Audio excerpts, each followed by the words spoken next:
નારી જાગે ને તો આખો સમાજ જાગી જાય। એક પુરુષ બગડે ને તો એક કુટુંબ દુખી થાય, છાપામાં દઈ દો ભાઈ અમારો દીકરો કયામાં નથી, વાત ખતમ। પણ એક દીકરી બગડે તો આખા સમાજને નુકસાન છે। તમારું સ્થાન એટલું ઊંચું છે અને એટલે તમને સુરક્ષિત રાખવા માટે નિયમો છે। તમારી સુરક્ષા વધારે જરૂરી છે, પણ એ કોઈ બીજા કરતા નહીં। આમાંથી જ ઝાંસીની રાણી હોય ને આમાંથી જ દુર્ગા પણ હોય, પણ એ ક્યારે ઉછેર એ રીતે થતો ત્યારે। રામને આ ધરતી ઉપર આવવું હતું તો કોઈની કોખની જરૂર તો પડી જ હતી ને। તો આજે ક્યાં એવી કોખ છે જ્યાં ઈશ્વર અવતાર લેશે? આપણું જીવન જ એટલું હોવું આદર્શવાન હોવું જોઈએ કે આપણી ઘરે કોઈ સારો આત્મા જન્મ લે। પહેલાંના સમયમાં હજારો વર્ષની તપસ્યાઓ કરતા, યજ્ઞો કરતા, અનુષ્ઠાન કરતા, વ્રત કરતા। શું કામ? સારું સંતાન મળે।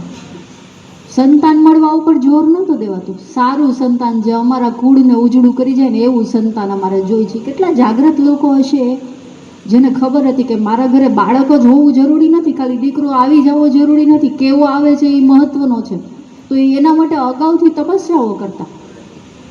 શાંતનુના ધર્મપત્ની ગંગાજી છે।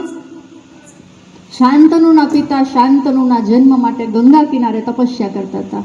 ત્યારે ગંગાજી એના તપના પ્રભાવથી પ્રસન્ન થાય છે અને એમની બાજુમાં આવીને બેસે છે અને એમ કહે છે કે ભાઈ મને સ્વીકારો। ત્યારે શાંતનુના પિતા એવું કહે છે કે ભાઈ તમે મારા વામ આક્ષે બેઠીને ના આવ્યા તો હવે હું તમને સ્વીકારું છું, પણ મારી પુત્રવધૂના રૂપમાં મારા આ તપથી જે બાળક મને ઉત્પન્ન થશે ને એના પત્ની તરીકે, મારી પુત્રવધુ તરીકે હું તમને સ્વીકારું છું। દીકરાના જન્મ માટે તપ કરતા હતા ને ત્યાં ગંગા જેવી વહુ બેઠા બેઠા ગોતી લીધી હતી।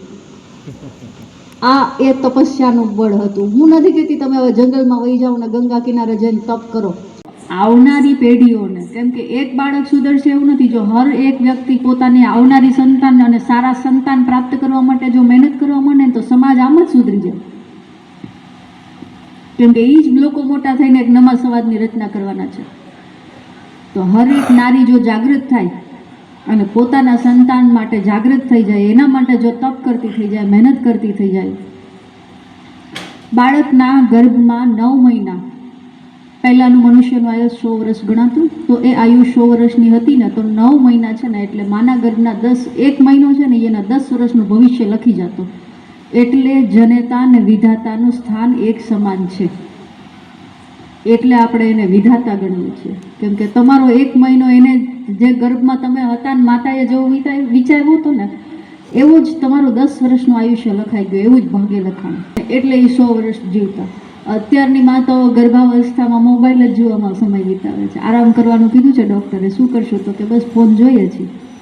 તો અભિમન્યુ યુદ્ધ નીતિ શીખીને આવ્યો હતો ને આ હવે આવનારા અભિમન્યુ શું શીખીને આવવાના છે, પણ એના વિશે આપણે જો થોડા જાગૃત થઈએ ને તો એ 9 મહિનાને તપસ્યા બનાવી દો।